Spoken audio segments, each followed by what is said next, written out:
Jaksa Penuntut Umum Kejaksaan Negeri Palembang menuntut 3 terdakwa tindak pidana pajak dengan hukuman 2 tahun penjara.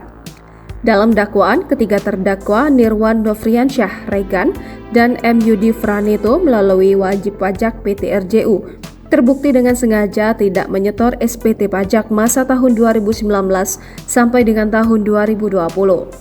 Dalam persidangan yang dipimpin Ketua Majelis Hakim Agus Pancara, jaksa menyebut terdakwa melanggar pasal 39 ayat 1 huruf I Jungto pasal 43 ayat 1 Undang-Undang RI nomor 28 tahun 2007 tentang harmonisasi peraturan perpajakan, sehingga menimbulkan kerugian pendapatan negara.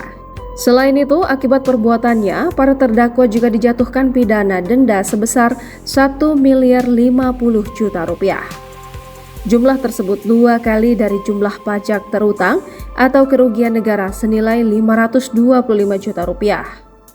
Masing-masing proporsi KPPN terdakwa yakni Nirwan 127,1 juta rupiah, terdakwa Nofriansyah Regan 262,6 juta rupiah, dan terdakwa M. Yudi Franito 135,4 juta rupiah.